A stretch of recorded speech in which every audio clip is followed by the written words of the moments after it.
Salam kekasih Tuhan, bertemu kembali pada pembacaan firman. Tetap semangat dan bersuka cita. Semoga Bapak Ibu sehat selalu dalam lindungan Tuhan. Sebelum membaca firman, kita berdoa terlebih dahulu. Tuhan Yesus yang Maha Suci, Maha Baik, kami datang sujud bersimpu di bawah kaki-Mu. Urapi kami ya Allah Roh Kudus dengan seluruh pendengar yang mendengarkan firman-Mu. Terangi hati dan pikiran kami saat membaca firman.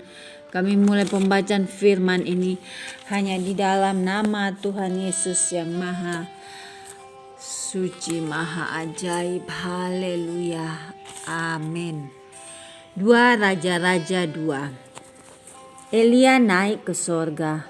Menjelang saatnya Tuhan hendak menaikkan Elia ke sorga dalam angin badai. Elia dan Elisa sedang berjalan dari Gilgal. Berkatalah Elia kepada Elisa, "Baiklah, tinggal di sini sebab Tuhan menyuruh aku ke Betel." Tetapi Elisa menjawab, "Demi Tuhan yang hidup dan demi hidupmu sendiri, sesungguhnya aku tidak akan meninggalkan engkau." Lalu pergilah mereka ke Betel. Pada waktu itu keluarlah rombongan nabi yang ada di Betel mendapatkan Elisa. Lalu berkatalah mereka kepadanya, "Sudahkah engkau tahu bahwa pada hari ini Tuanmu akan diambil daripadamu oleh Tuhan terangkat ke sorga?" Jawabnya, "Aku juga tahu, diamlah." Berkatalah Elia kepadanya, "Hai Elisa, baiklah tinggal di sini sebab Tuhan menyuruh aku ke Yeriko." Tetapi jawabnya, "Demi Tuhan yang hidup dan demi hidupmu sendiri, sesungguhnya aku tidak akan meninggalkan engkau." Lalu sampailah mereka di Yeriko. Pada waktu itu mendekatlah rombongan nabi yang ada di Yeriko kepada Elisa serta berkata kepadanya, "Sudahkah engkau tahu bahwa pada hari ini Tuanmu akan diambil daripadamu oleh Tuhan terangkat ke sorga?" Jawabnya, "Aku juga tahu, diamlah." Berkatalah Elia kepadanya, "Baiklah, tinggal di sini sebab Tuhan menyuruh aku ke sungai Yordan." Jawabnya, "Demi Tuhan yang hidup dan demi hidupmu sendiri, sesungguhnya aku tidak akan meninggalkan engkau." Lalu berjalanlah keduanya. 50 orang dari rombongan nabi itu ikut berjalan, tetapi mereka berdiri memandang dari jauh. Ketika keduanya berdiri di tepi sungai Yordan, lalu Elia mengambil jubahnya, digulungnya, dipukulkannya ke atas air itu. Maka terbagilah air itu ke sebelah sini dan ke sebelah sana, sehingga menyeberanglah keduanya dengan berjalan di tanah yang kering. Dan sesudah mereka sampai di seberang, berkatalah Elia kepada Elisa, "Mintalah apa yang hendak kulakukan kepadamu sebelum aku terangkat daripadamu." Jawab Elisa, "Biarlah kiranya aku mendapat 2 bagian dari rohmu."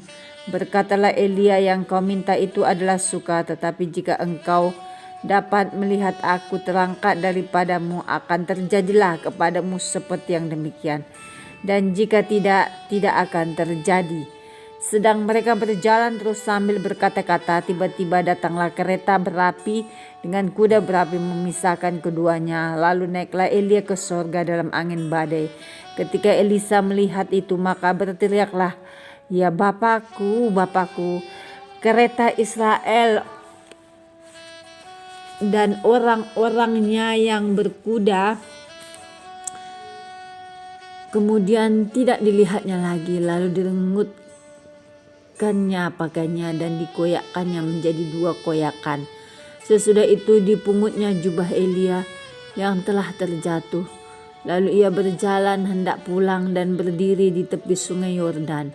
Ia mengambil jubah Elia yang telah terjatuh itu, dipukulkannya ke atas air itu sambil berseru, "Di manakah Tuhan Allah Elia?" Ia memukul air itu lalu pergi, lalu terbagi ke sebelah sini dan ke sebelah sana. Maka menyeberanglah Elisa. Ketika rombongan nabi yang dari Yeriko itu melihat dia dari jauh, mereka berkata, "Roh Elia telah hinggap pada Elisa." Mereka datang menemui dia, lalu sujudlah mereka kepadanya sampai ke tanah. Mereka berkata, coba lihat di antara hamba-hambamu ini ada 50 orang laki-laki, orang-orang tangkas. Biarlah mereka itu pergi mencari Tuanmu. Jangan-jangan ia diangkat oleh roh Tuhan dan dilemparkannya ke atas salah satu gunung atau ke dalam salah satu lembah. Elisa menjawab, janganlah, suruh pergi. Tetapi ketika mereka mendesak-desak dia sampai memalukan, maka berkatalah ia, suruhlah pergi. Mereka menyuruh 50 orang. Orang-orang ini mencari 3 hari lamanya, tetapi tidak bertemu dengan Elisa. Ketika mereka kembali kepada Elisa yang masih tinggal di kota Yeriko, berkatalah ia kepada mereka, bukankah telah kukatakan kepadamu jangan pergi? Elisa menyehatkan air di Yeriko. Berkatalah penduduk kota itu kepada Elisa, cobalah lihat, letaknya kota ini baik seperti tuanku lihat, tetapi airnya tidak baik, dan di negeri ini sering ada keguguran bayi. Jawabnya, ambillah sebuah pinggan baru bagiku dan taruhlah garam ke dalamnya. Maka mereka membawa pinggan itu kepadanya. Kemudian pergilah ia ke mata air mereka dan melemparkan garam itu ke dalamnya, serta berkata, beginilah firman Tuhan, telah kusehatkan air ini, maka tidak akan terjadi lagi olehnya kematian atau keguguran bayi. Demikianlah air itu menjadi sehat sampai hari ini sesuai dengan firman yang telah disampaikan Elisa. Anak-anak Betel mencemoohkan Elisa. Elisa pergi dari sana ke Betel, dan sedang ia mendaki maka keluarlah anak-anak dari kota itu lalu mencemoohkan dia serta berseru kepadanya, naiklah botak, naiklah botak, naiklah botak. Lalu berpalinglah ia ke belakang, dan ketika ia melihat mereka dikutuknya lah mereka demi nama Tuhan. Maka keluarlah 2 ekor beruang dari hutan, lalu mencabik-cabik dari mereka 42 orang anak. Dari sana pergilah ia ke Gunung Karmel, dan dari sana pula kembalilah ia ke Samaria. Amin. Terima kasih Tuhan Yesus yang maha baik. Kami sudah memperdengarkan dan mendengarkan firman hari ini. Berkati para pendengar channel YouTube ini. Berikan kesehatan, rezeki, kekuatan iman yang baru dalam menjalani kehidupan hari ini. Kuasa darah Yesus membungkus kami untuk terus maju, membaca, merenungkan, serta melakukan firman-Mu.